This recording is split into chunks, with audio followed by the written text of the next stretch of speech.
बिस्मिल्लाहिर्रहमानिर्रहीम। On the demand of Ajay Kumar, ये problem differential equations के partial differential equation with constant coefficient chapter से है। क्योंकि यहाँ पर हम देख रहे हैं कांस्टेंट कोफिशिएंट हैं, डी स्क्वायर कोफिशिएंट 1 है, डी डैश का जो कोफिशिएंट है 1 है और डी डैश स्क्वायर कोफिशिएंट 6 है। ये सारे 1 से -6 ये सारे कांस्टेंट्स हैं और ये डी डिनोट करता है कि एक्स के रिस्पेक्ट में पार्शियली डिफरेंशिएशन किया जा रहा है। स्क्वायर है तो 2 बार, इस तरीके से ये एक्स और वाई का के रिस्पेक्ट में डिफरेंशिएशन यहाँ पर डी डैश स्क्वायर है तो यानी वाई के रिस्पेक्ट में 2 बार डिफरेंशिएशन जेड का यहाँ पर डिफरेंशिएशन हो रहा है। और ये हमारे पास पूरा डिफरेंशियल इक्वेशन है, इसका हमको सॉल्यूशन फाइंड करना है। तो सबसे पहले तो हम इस डिफरेंशियल इक्वेशन में ये जो z का कोफिशिएंट है ऑपरेटर, उसको हम फैक्टर करेंगे इसको। तो फैक्टर के लिए क्योंकि यहाँ पर 1 है और इधर 6 है, का इंटू करेंगे -6, इसके 2 फैक्टर करेंगे 6 के 3 इंटू 2 और हमें चूँकि प्लस का 1 लाना है तो 3 में से 2 माइनस करेंगे, प्लस का 1 आ जाएगा। और इसको हम पहले हम क्वेश्चन को नोट कर देंगे, उसके बाद अगली स्टेप में ये लिख रहे हैं, सेकंड स्टेप है ये हमारी, यानी डी स्क्वायर प्लस ये लिख देंगे 3 टाइम्स और 2 टाइम्स माइनस हो जाएगा, 3 टाइम्स डी डैश और माइनस हो जाएगा 2 टाइम डी डैश और -6 टाइम्स है ये D dash whole of square Z और राइट हैंड साइड में एज इट लिख दें, no change, X square into में साइन ऑफ यहाँ पर x प्लस वाई था वही हमने यहाँ पर नोट किया है। अब यहाँ पर लेफ़्ट में ही कर रहे हैं, यहाँ पर हम कॉमन ले लेते हैं, कॉमन मिल रहा है हमें यहाँ पर d, तो बच रहा है यहाँ पर d प्लस का 3 टाइम डी डैश, इसी तरीके से -2 और डी डैश कॉमन लेने के बाद हमारे पास बच रहा है यहाँ पर d और माइनस प्लस हो जाएगा 3 डी डैश और z और एज इट लिख दें जैसा ही लिखा है यहाँ पर X square sine of X plus Y. अब देख रहे हैं कि यहाँ पर 2 फैक्टर हमें इस तरीके से मिल गए हैं, इसको हम लिख लेते हैं, यानी d माइनस 2 डी डैश एक फैक्टर ये हो जाएगा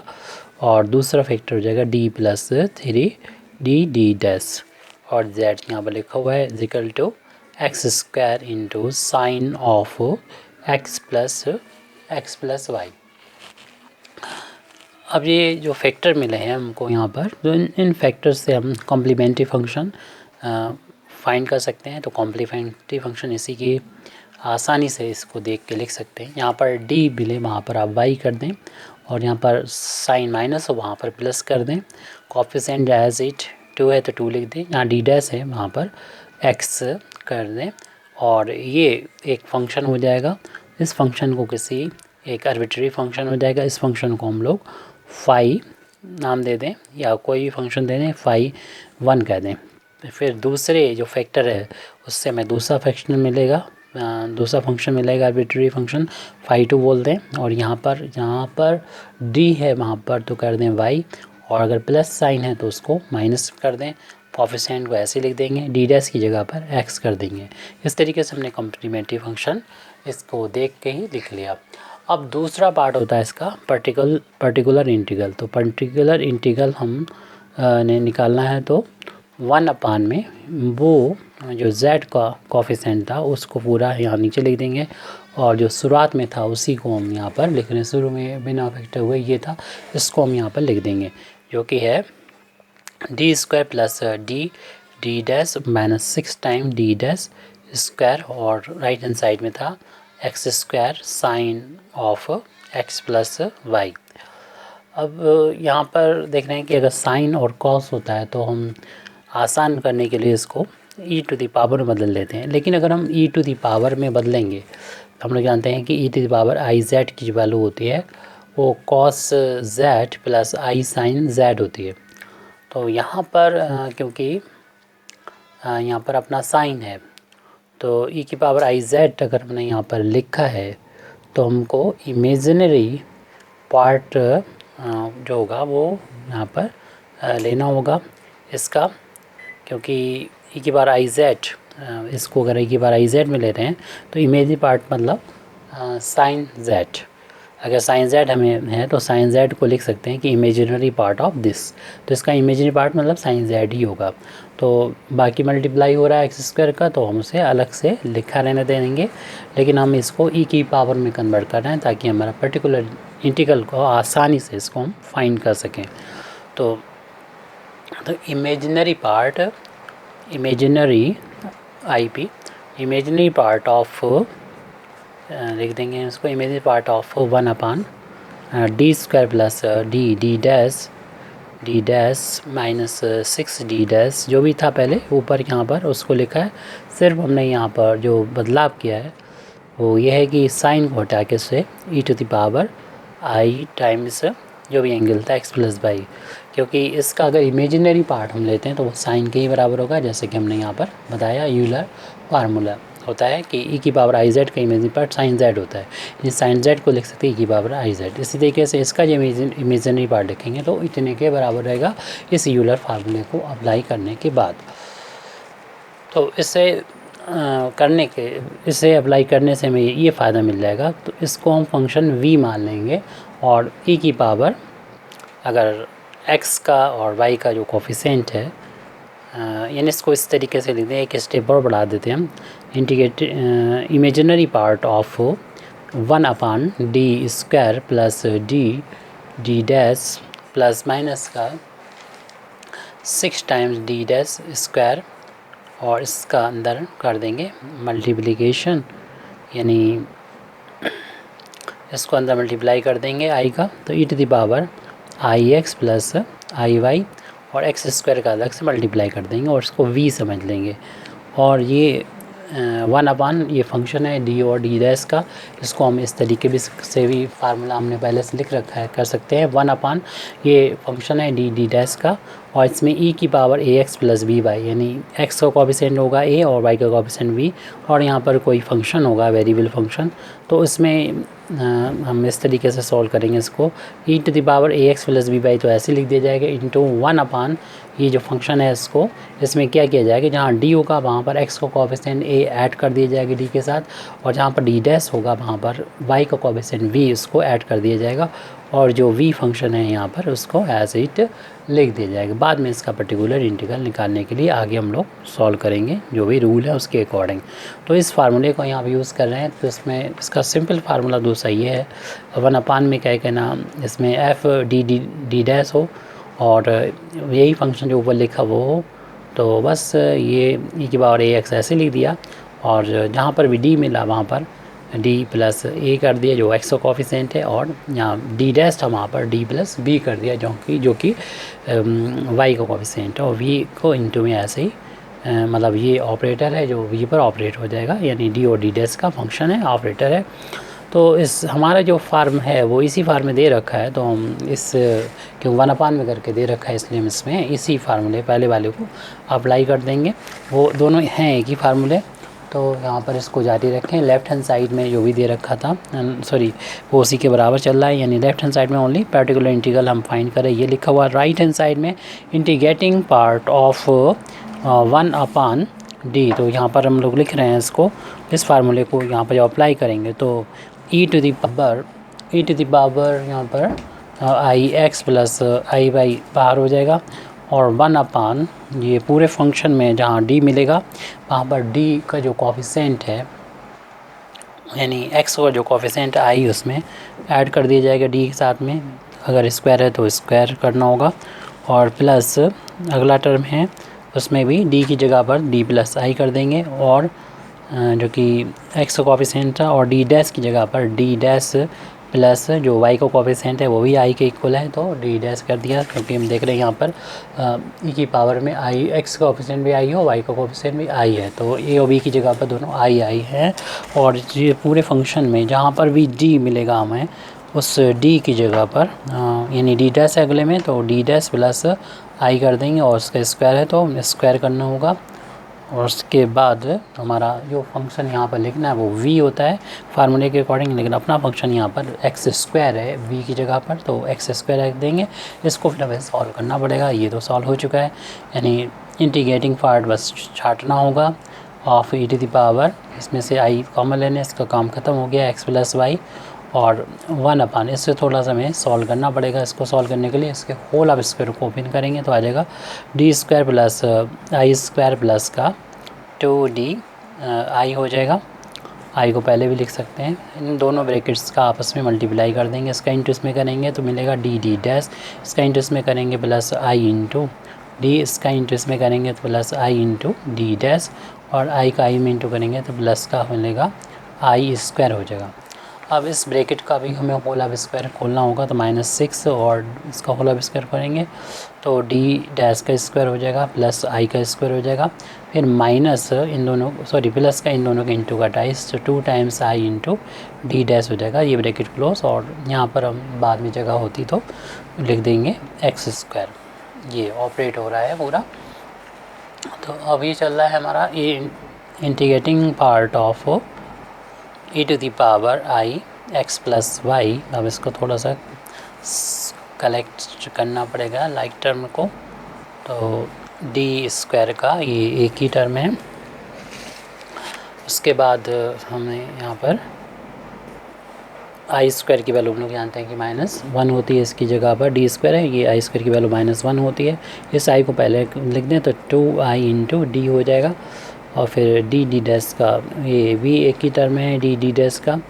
और आई डी ये तो यहाँ पर एक और टर्म इसके साथ ऐड हो जाएगी, लेकिन अगले टर्म में अगले स्टेप में जोड़ेंगे। ये आई डी ऐसे लिख दें, और यहाँ पर इस टर्म को भी ऐसे लिख देंगे, यानी प्लस का आई डी डैश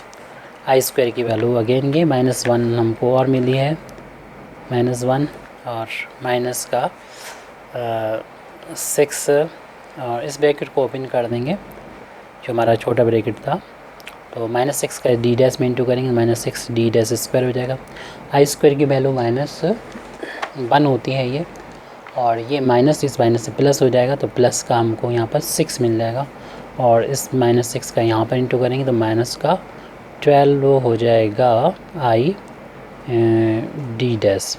यहाँ तक ये कंप्लीट हो गया, और ये एक्स स्क्वायर फिर लास्ट में हमें इसके सामने ही लिखना होगा, हमारे पास जगह कम है थोड़ी सी। तो integrating factor of e to the power I x plus Y into 1/, अब थोड़ा सा टर्म यहाँ पर हम ऐड करके लिख देंगे जो लाइट टर्म है, तो डी स्क्वायर ऐसे हो जाएगा, और उसके बाद देखेंगे 2i डी जे है और 1i डी जे है, ये प्लस का हो जाएगा 3 टाइम्स आई डी हो गया। फिर इस टर्म को हमने लिख दिया डी डैश, और इसके बाद हम D dash I D dash वाले टर्म देखेंगे, तो आई डी डैश वाले टर्म देख रहे हैं कि एक टर्म यहाँ पर ये है और 12 ये हैं, तो इनका डिफरेंस जो ये माइनस का ये प्लस का है, तो ये माइनस के 12 हैं और ये प्लस का आई डी 1 है आई डी डैश, तो माइनस के 11 बचेगा, माइनस के 11 आई डी डैश आ जाएगा। उसके बाद यहाँ पर ये माइनस का 6 टाइम्स डी डैश स्क्वायर है, और 6 प्लस के हैं, और -1 ये और -1 ये, माइनस के 2 हो जाएंगे 4 में से, 6 में से 2 माइनस होगा तो प्लस के 4 आ जाएंगे, और एक्स स्क्वायर को यहाँ पर लिख दें, ये ऑपरेटर इस पर ऑपरेट होके होना है, सॉल्व करना है। तो जो भी यहाँ पर देख रहे हैं कि कांस्टेंट है 4, क्योंकि ये अलजेब्रिक फार्म में आ गया है, तो इसको सॉल्व करने का मेथड जो होगा, बाकी चीज़ तो हम लोग ऐसे ही लिख देंगे, यानी इंटीग्रेटिंग पार्ट जो शुरुआत से चल रहा है वैसे ही e to the power I into X plus Y ऐसे लिख दिया। उसके बाद ये मेन चल रहा है जिसमें हमें कुछ करना है, वो ये है कि ये क्या करना है। तो सबसे पहले देखें यहाँ कोफिशिएंट 1 बनाना होता है, यानी हम बाइनोमियल बनाने जा रहे हैं, तो इसमें से 4 को बाहर ले लेंगे, 4 को बाहर लेंगे यहाँ पर, तो ये तो 1 आ जाएगा, इसको हम पहले लिख रहे हैं, और फिर प्लस सेकंड टर्म होगा, ये पूरा उसमें 4 से डिवाइड होगा, क्योंकि 4 हमने कॉमन ले लिया बाहर, तो इसमें भी 4 से डिवाइड हो जाएगा, डी स्क्वायर में 4 से डिवाइड हो जाएगा, हर एक टर्म में डी से डिवाइड हो जाएगा, 4 से डिवाइड हो जाएगा, 3i d/4 हो जाएगा, और प्लस का डी डैश/4 हो जाएगा, माइनस 11i d डैश/4 हो जाएगा, इसमें भी 4 से डिवाइड कर देंगे तो ये माइनस का 6d डैश स्क्वायर अपॉन 4 हो गया। और इस टर्म 4 को हमने पहले लिख दिया था और 4 बाहर लेके 1 हो गया था यहाँ पर, तो ये दूसरा टर्म हो गया। अभी एक्स स्क्वायर यहाँ पर लिख दें जो इससे ऑपरेट होना है इस पर, बाकी लेफ़्ट में मतलब साइड इधर जो है वैसे ही लिखना है। तो integrating part I P of e to the power I x plus Y, इसमें कुछ भी नहीं किया तो हमने दिखाया भी नहीं आपको ये, तो इसको हमें सॉल्व करना थोड़ा सा। तो 1/4 को यहाँ पर यानी 1/4 को इधर साइड से अलग रखें, जो काम इधर करना। और चूँकि बाइनोमियल अभी इसकी पावर 1 है, ऊपर ले जाएंगे तो ये पावर जो है ये एक टर्म 1 हो गया, सेकंड टर्म इसे मान लेंगे और इसकी पावर हो जाएगी -1 जब ऊपर ले जाएंगे पावर को, क्योंकि न्यूमरेटर में अब लिख रहे हैं इसको, ये 4 को नीचे छोड़े या इस पूरे ब्रैकेट को हम ऊपर न्यूमरेटर में ले जा रहे हैं तो पावर -1 हो जाएगी। तो d² / 4 plus 3 times I dy4 plus dd dash upon 4 -11 I d dash upon 4 -6 times d dash square by 4, और इसकी पूरे ब्रैकेट की पावर जो है -1 हो गई क्योंकि हम उसको न्यूमरेटर में ले गए थे। अब यहाँ पर बाइनोमियल थ्योरम को अप्लाई कर देंगे। तो हम लोग बाइनोमियल थ्योरम जानते हैं अच्छी तरीके से, तो उसका यूज़ करेंगे। बाइनोमियल थ्योरम दिखा देते हैं थोड़ा सा हम कि अगर -1 होगा तो क्या होगा। वैसे तो हम लोग जानते हैं कि 1 प्लस x की पावर n का एक्सपेंशन होता है 1 plus nx upon factorial 1, factorial 1 की वैल्यू 1 होती है तो लिखने की जरूरत नहीं, n माइनस का 1 अपॉन फैक्टोरियल 2 और x square plus and so on, इसी तरीके से इनफाइनाइट नंबर ऑफ टर्म आते हैं। लेकिन 1 प्लस x की बार अगर -1 होता है तो स्पेशल केस हो जाता है ये कि 1 और ये -1 हो जाएगा, x अपॉन फैक्टोरियल 1 की वैल्यू 1 होती है और यहाँ पर ये -1 रखेंगे तो 2 हो जाएगा, -2 यानी -1 और ये हो जाएगा -2 और होल अपॉन में जो है वो फैक्टोरियल 2 जिसकी वैल्यू भी 2 के बराबर होती है। तो इस तरीके से ये 2 से 2 कैंसिल हो जाएगा और अल्टरनेट ये पॉजिटिव निगेटिव आ जाते हैं, यानी 1 - x और प्लस का x स्क्वायर और -x की, इस तरीके से हमारे ये टर्म मिलते जाते हैं। तो ये इस बाइनोमियल थ्योरम को हम वहाँ पर अप्लाई कर देंगे। तो यहाँ पर हम अप्लाई करने वाले हैं बाइनोमियल थ्योरम को। तो ये मिला हुआ है हमें integrating part of e to the power i into X plus Y और इनटू में है 1/4, और इसमें जब बाइनोमियल थ्योरम लगाएंगे तो देख रहे हैं कि ये टर्म 1 पहला तो 1 मिलेगा और सेकंड माइनस है, इसे वो x माने, अगर जैसे अभी फार्मूला लिखा था 1 प्लस x की पावर -1 तो 1 - x हो गया था, तो ये -x हो जाएगा, यानी ये इससे पहले माइनस लग जाएगा तो सारे टर्म ये माइनस हो जाएंगे। तो इसलिए हम इसको इसमें लिख देंगे तो -d²/4 हो जाएगा, ये भी माइनस का 3i/d/4 हो जाएगा, ये भी माइनस का आई यहाँ पर नहीं है तो ओनली d डैश अपॉन 4 हो जाएगा। जो माइनस थे वो प्लस हो जाएंगे, यानी प्लस के हो जाएंगे 11i d डैश अपॉन 4 हो जाएगा, और ये माइनस का था ये भी प्लस हो जाएगा 6/4 d डैश स्क्वायर, ये प्लस हो गया। लेकिन देखिए यहाँ पर next time whole of square हो जाएगा, यानी फार्मूला हम यहाँ पर दिखा दे रहे दोबारा से। अगर एक्सपेंसन होता है बाइनोमियल थ्योरम में 1 प्लस x की पावर -1 यानी n की वैल्यू -1 हो तो अगला टर्म एक्स स्क्वायर होता है। तो एक्स स्क्वायर हमें लिखने से कोई फ़ायदा नहीं है, यानी हम इसका पूरे को हमने x समझा है फार्मूले का, इस ब्रैकेट को, तो इसका जब स्क्वायर करेंगे तो पावर d4 मिलेगी और यहाँ पर ये सेकंड डेरिवेटिव है, और उस तरीके से अगर स्क्वायर करेंगे तो ये 4 डेरिवेटिव हो जाएंगे कुछ टर्म। ये 2 टर्म ऐसे हैं जो फर्स्ट डेरिवेटिव है, तो इसका स्क्वायर करने में d² मिलेगा, तो हमें बाहर भी देखना पड़ेगा। यहाँ पर जिस पर ये ऑपरेट करेंगे वो x² है, और x² को अगर हम 2 बार डिफ्रेंशिएशन करेंगे तो कांस्टेंट हो जाएगा, और तीसरी बार 0 हो जाएगा, चौथी बार 0 हो जाएगा, यानी बाकी हायर डिग्री टर्म यहाँ पर लिखना बेकार है, क्योंकि इसके x² का जब डिफ्रेंशिएशन, जो कि डिफरेंशियल ऑपरेटर हैं ये, उस पर ऑपरेट होंगे तो ये x² का पर होंगे तो वो सारे टर्म 0 हो जाएंगे। तो हम उन्हीं को लिखें जो काम के हैं, और वो देख रहे हैं कि 2 हैं ऐसे जिनका स्क्वायर करेंगे हम तब हमें कुछ टर्म मिलेंगे, तो उनको हमें यहाँ पर लिखना ठीक रहेगा। तो इसका जब हम करेंगे होल ऑफ स्क्वायर इनका, तो अब हमें इस टर्म को मिलेगा, उसको हम यहाँ पर लिख दे रहे हैं। प्लस का 3 का स्क्वायर 9 हो जाएगा, और आई का स्क्वायर आई स्क्वायर हो जाएगा, और 4 का स्क्वायर 16 हो जाएगा, और डी का स्क्वायर डी स्क्वायर हो जाएगा। अब इस टर्म को भी लिखना जो है तो 1 डिग्री का लिखना ज़्यादा ज़रूरी नहीं है, क्योंकि ये x है और x के लिए y के यहाँ पर डी डैश मतलब y के रिस्पेक्ट में पार्शियली डिफ्रेंसिएशन हो रहा है। क्योंकि पार्शियली डिफ्रेंसिएशन हो रहा है तो y के लिए x कांस्टेंट है, इसलिए एक बार भी डिफ्रेंसिएशन 0 हो जाएगा। और चूँकि होल ऑफ स्क्वायर होना है अगला टर्म में, तो इसलिए 2 पावर वाले ही 0, एक पावर 0 हो रहा है तो 2 पावर वाले भी 0 हो जाएंगे। तो बाकी टर्म किसी काम के नहीं, तो उनको हम लिखेंगे नहीं, क्योंकि एक्स स्क्वायर पर जब ऑपरेट होंगे सारे 0 हो जाएंगे। तो जिनसे 0 नहीं होगा उनको ही हमने लिखा है। प्लस और टर्म भी आएंगे इसके एक्सपेंशन में, लेकिन वो हम प्लस एंड सो ऑन करके छोड़ देंगे, लेकिन हमारे जो काम के थे वो लिख दिया। लास्ट में हम यहाँ पर एक्स स्क्वायर लिख लेंगे, और इस एक्स स्क्वायर को सभी पर ऑपरेट भी करा देंगे। तो फिर हमें बाद में integrating factor of imaginary part of देख लीजिए, बहुत देर से देखा नहीं, imaginary part of E to the power I x plus Y करना होगा। इसका पूरे के इमेजिनरी पार्ट निकालना होगा। 1/4 ये बाहर है, लिखा रहने दें। एक्स स्क्वायर जो इस ब्रैकेट के बाहर है यहाँ पर, लास्ट में इसका अंदर सभी इस पर ऑपरेट हो जाएंगे। तो 1 पर करेंगे तो एक्स स्क्वायर हो जाएगा, इसको यहाँ पर लेके आएंगे तो ये हम लिख के दिखा दे रहे हैं 1/4, और ये डी स्क्वायर पर एक्स स्क्वायर हो जाएगा -3i/4, और ये डी ये जो हैगा डी लिखा हुआ, इस पर एक्स स्क्वायर पर इस पर ऑपरेट हो जाएगा। इसी तरीके से हमें जो होगा इस पर जो ऑपरेट करेंगे, क्योंकि डी डैश है, और डी डैश के रिस्पेक्ट में हम एक्स स्क्वायर का यानी वाई के रिस्पेक्ट में हम एक्स स्क्वायर का डिफ्रेंशिएशन करेंगे तो वो 0 हो जाएगा। यानी डी डैश वाला जो भी होगा वो हमारा यहाँ पर 0 हो जाएगा, क्योंकि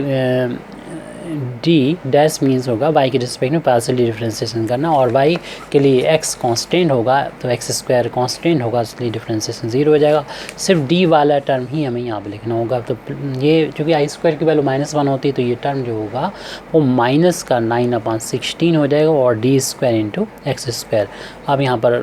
देखेंगे, एक बार डिफ्रेंशिएशन करते हैं एक्स स्क्वायर का, डी के रिस्पेक्ट में 2x मिलता है, और दूसरी बार करेंगे इसका दोबारा से एक्स के रिस्पेक्ट में करेंगे तो 2 मिलेगा। तो जहाँ पर एक बार किया वहाँ पर 2x लिख देंगे, जहाँ पर 2 बार डिफरेंस किया वहाँ पर 2 लिख देंगे। बस यही दोनों आ रहे हैं, और तो शायद कुछ भी नहीं आ रहा।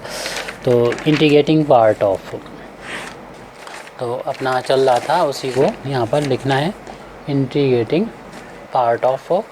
एनी पर्टिकुलर इंटीग्रल चल रहा है ये, यानी imaginary part of 1/4 e to the power था e to the power I x plus Y, और इंटू में था 1/4, और फिर ब्रैकेट था, और उसमें डिफ्रेंशिएशन करना था। पहला टर्म तो एक्स स्क्वायर है, इसको तो एज इट लिखा हुआ है, चल ही रहा है, इसमें कोई चेंज ही नहीं है। फिर अगला टर्म था यहाँ पर 1/4 था, और 2 बार डिफ्रेंशिएशन था एक्स स्क्वायर के रिस्पेक्ट में। तो हम लोग जानते हैं एक बार डिफ्रेंशिएशन होता है 2x, तो दोबारा करेंगे तो 2 आएगा, जो हमने दिखा भी चुके थे। तो यहाँ पर लिख देंगे ओनली 2 लिख देंगे, और फिर इसके बाद है अगला टर्म माइनस का 3i/4 है, और उसमें एक्स स्क्वायर का एक बार डिफ्रेंशिएशन यहाँ पर करना है, तो 2x आ जाएगा ये, और इसकी वैल्यू 2x आ जाएगी। बाकी कोफिशिएंट हमने लिख दिया है, तो यहाँ पर लिख देंगे 2x लिख देंगे। फिर उसके बाद नेक्स्ट टर्म यानी जो लास्ट वाला टर्म था हमारा, हम लिख चुके थे -9/16 लिख चुके थे, और यहाँ पर एक्स स्क्वायर के रिस्पेक्ट में यहाँ पर डी स्क्वायर ऑपरेट हो रहा था एक्स स्क्वायर पर, जिसकी वैल्यू 2 के बराबर आएगी। पहले से ही बता चुके थे, 2 बार डिफ्रेंशिएशन अगर इसके रिस्पेक्ट में करेंगे तो ये आ जाएगा ओनली 2 आ जाएगा। तो यहाँ पर 2 लिख दें, और बस हमें इमेजिनरी पार्ट से सॉल्व कर लेना और सॉल्यूशन आ जाएगा। यानी imaginary part of E to the power अगर हम सॉल्व कर लेते हैं तो पर्टिकुलर इंटीग्रल हमारा ये आ जाएगा। तो अभी थोड़ा सा कैलकुलेशन यहाँ रह गया, 2 से कट करेंगे तो 8 आ जाएगा। तो 1/4 एक्स स्क्वायर, ये भी 2 से 4 कैंसिल हो जाएगा, तो -1/2, और -2 से ये कैंसिल हो जाएगा 4 2 टाइम्स, माइनस का ये वैल्यू हो गई है 3i/2x ये वैल्यू हो गई, और ये माइनस का 9/8, और ये यहाँ पर बचा हुआ है 9/8। अब ऐसा करते हैं कि ये माइनस का 9/8 भी है और माइनस का 1/2 भी है, दोनों माइनस के दोनों ऐड हो जाएंगे, लेकिन साइन माइनस का ही आएगा, दोनों ऐड एलसीएम करके ऐड करेंगे तो ये वैल्यू सॉल्व होके हो जाएगी 13/8 हो जाएगी। तो ये माइनस का 13/8 हो जाएगा। तो इमेजिनरी पार्ट, अगला स्टेप चलना हमारा, अगला टर्म स्टेप चला yes, imaginary part of e⁻i x plus Y into 1/4। Real part हम पहले लिख दें, यानी x² रियल है, इसमें i नहीं आ रहा, और ये भी सॉल्व किया, दोनों को मिला के एक कर दिया, -13/8 हो गया। ये तो इतना रियल पार्ट हो गया। और i का कोफिशेंट यहाँ पर हो गया, यानी i का कोफिशेंट प्लस कर लिया और माइनस को ब्रैकेट में कर देंगे, -3/2x। अब हमें रियल और इमेजिनरी पार्ट को सेपरेट करना है, चाहे तो 1/4 को हम यहाँ पर अलग साइड से लिख दें। इमेजिनरी